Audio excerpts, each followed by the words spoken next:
In today's video, I'm going to paint a masterpiece.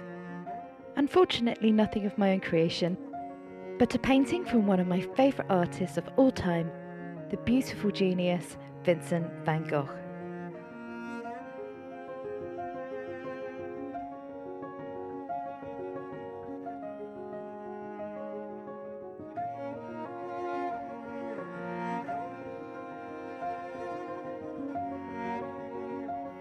Hello to all you lovely and wonderful people. I am Lynette and welcome to my channel. As if attempting to recreate such a well-loved and iconic image isn't challenging enough, I'm going to make my life so much more difficult by recreating it in miniature form.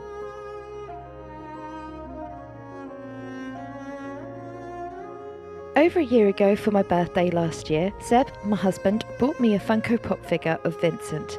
Once I'd opened this gift, my daughter Phoebe bought me a miniature-sized canvas and easel so that I can display it alongside with him. Then she made the suggestion that I should recreate one of his paintings on the mini canvas. This 7x9 canvas has been sat on my shelf unpainted for over a year now. The surface has gathered a few little bits of dirt here and there. As this is a novelty item and not something that's of professional quality, I'm going to prime the surface with some gesso from Winsor & Newton. This will provide me with an even painting surface and once dried will form a tooth-like texture for the acrylic that I'm going to be using. To paint this on, I find an old paintbrush and then once the first coat is completely dry, I add another layer.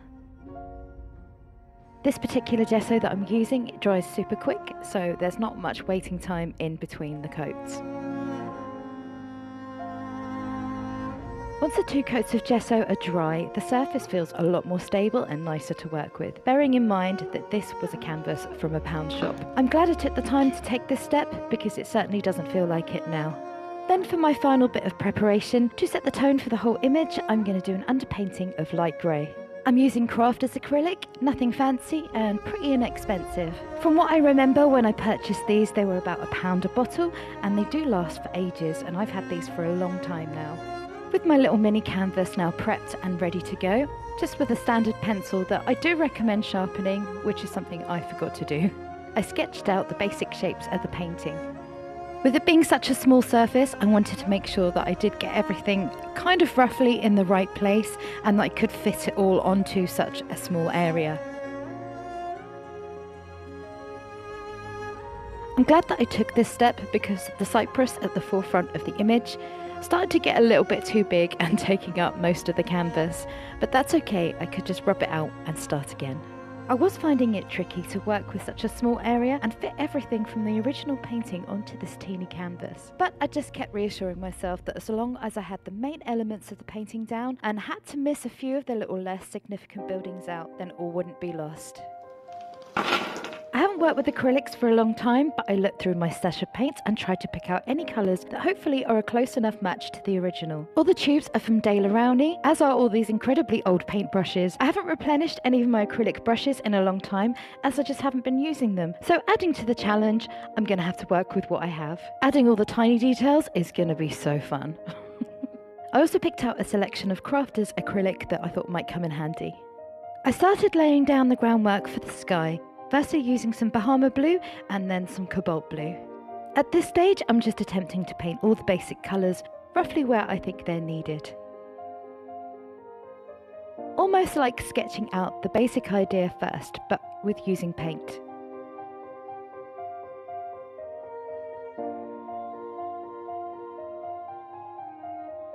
I started adding some periwinkle blue along the horizon of the town of Saint-Rémy-la-Provence.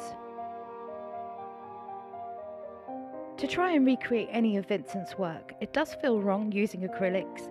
I did consider very briefly using oils instead. I do have a very small selection of oil paints, but rather irrationally, they scare me.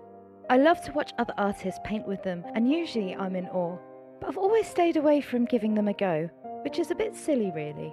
Acrylics are very forgiving. One of the things that I like about using acrylics is if you make a mistake, you can just leave it to dry and then paint over it again. I think I kind of need that safety net for this project. The deeper into observing his use of colour and the brush strokes he made, the more I realised just how ambitious this task was. And because of my deep love for Starry Night, the more I wanted it to look at least something like the original. So for this task, acrylics was definitely the way forward. For example, the tree at the moment isn't looking exactly entirely how I want it to, but I know once I start working on the rest of the background, I can attempt to rectify that because the shape's a little bit off at the moment. With an abundance of paintings that I could have tried to recreate, why did I choose Starry Night? Well, the simple answer to that is because it's my favourite. I'm not one of those people that are great at being able to convey how they feel through language. It's hard for me to put into words exactly how his art makes me feel, but I feel it, on a deep emotional level that is profound, bittersweet, and beautiful. I assume that most people know that Starry Night was inspired by the view from his window at the Saint-Paul-de-Morzel Asylum in Saint-Remy, where he spent 12 months from 1889 to 1890 seeking reprieve from his mental illness. In the June of 1889 is when he created this masterpiece. According to many mental health officials and studies made posthumously, many diagnose Vincent with the more severe type 1 bipolar disorder. Vincent suffered from seizures which doctors believed to be caused by temporal lobe epilepsy. He was born with a brain lesion that many doctors believe was aggravated by his prolonged use of absinthe, causing his epileptic condition. Dr. Gachet was thought to have treated his epilepsy with digitalis. This prescription drug can cause a person to see in yellow or yellow spots. This may have been one of the reasons why he used this colour so much. Also, because Vincent used lead-based paints, there are some who believed that he suffered from lead poisoning from nibbling at paint chips. It was also noted by Dr. Peyron that during one of his mood episodes, Vincent tried poisoning himself by swallowing paint or drinking kerosene. One of the symptoms of lead poisoning is swelling of the retinas, which can cause you to see light in circles, like halos around objects, and this can be seen in paintings like Starry Night. What takes my breath away about Starry Night? Now I'm going to cheat here, and I'm going to use the words of Bill Nye's character in the episode of Vincent and the Doctor, episode 10, series 5 of Doctor Who. When Matt Smith as the Doctor asked Dr. Black, the curator at the Musée d'Orsay, his opinion of Van Gogh, he replies, "He transformed the pain of his tormented life into ecstatic beauty. Pain is easy to portray, but to use your passion and pain to portray the ecstasy and joy and magnificence of our world, no one had ever done it before, and perhaps no one ever will again." It astounds me that he created this beautiful and vibrant and magical piece when he was at one of his lowest points. By the way, if you've never watched that episode of Doctor Who, then I thoroughly recommend, even if you're not a fan of the show. I'm guaranteed to get tearful every single time that I've watched it. If any of you guys have watched it, then let me know what you thought of the episode.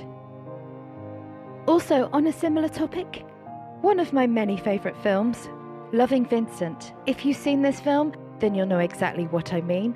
But if you haven't, then I can't recommend that you watch it enough.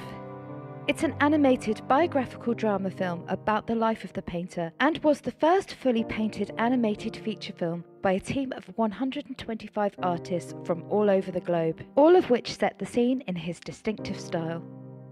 It's amazing and absolutely beautiful. If you've seen it, let me know what you thought of it, and if you haven't and then you give it a watch, you can thank me later.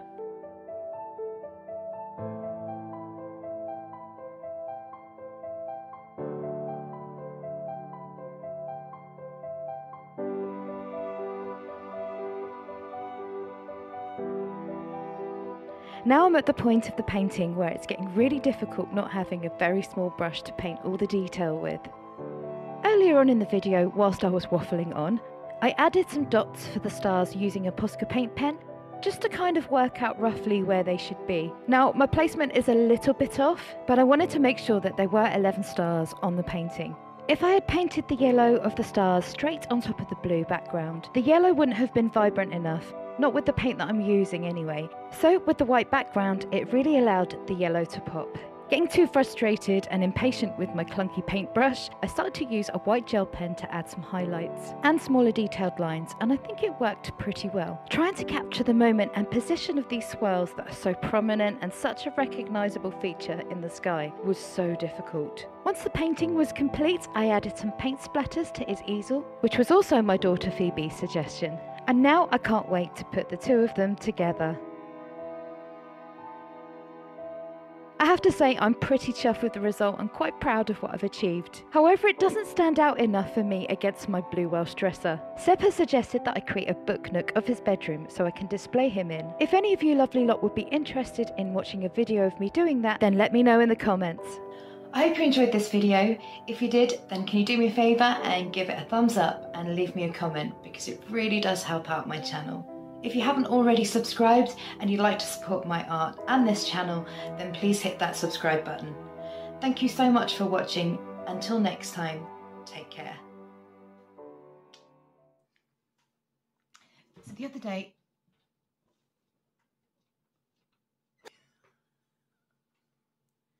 I thought this house is mad house if it's not the kids.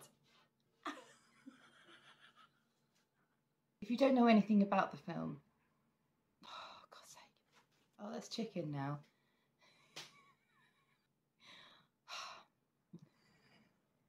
I'm feeling inspired after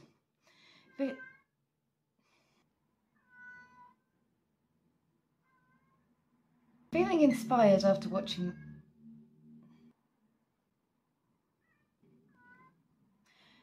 Feeling from the genie. So I'm gonna have a go at doing one of my. So I'm gonna do one of Starry Night. The cat. So I'm gonna do my favourite painting of his, Starry Night.